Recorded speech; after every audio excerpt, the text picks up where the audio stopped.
2 अक्टूबर से उज्जैन के महाकाल मंदिर से लेकर अयोध्या की राम जन्मभूमि तक पूरी 1000 किलोमीटर की पैदल यात्रा और मुद्दा राम मंदिर निर्माण के लिए जुटाए गए चंदे का एक एक रुपए का हिसाब।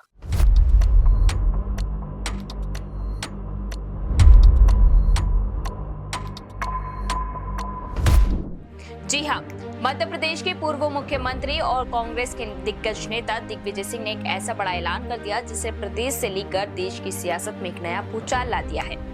अयोध्या में राम मंदिर जमीन सौदा और चंदे में कथित गड़बड़ियों के आरोपों के बीच अब दिग्विजय सिंह खुद मैदान में उतर गए।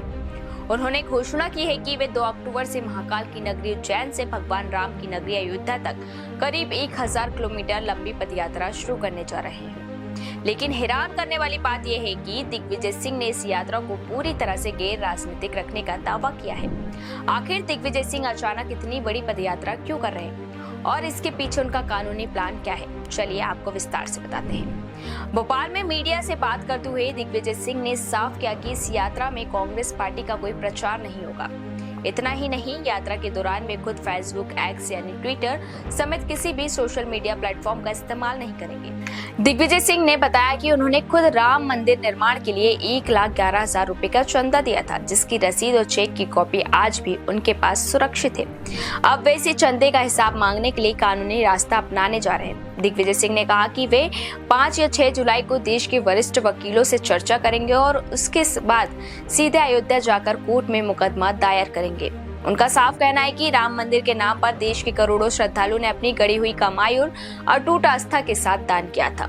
ऐसे में अगर उस पैसे का इस्तेमाल पर कोई भी सवाल उठा रहा है तो उसकी निष्पक्ष जांच होना बेहद जरूरी है।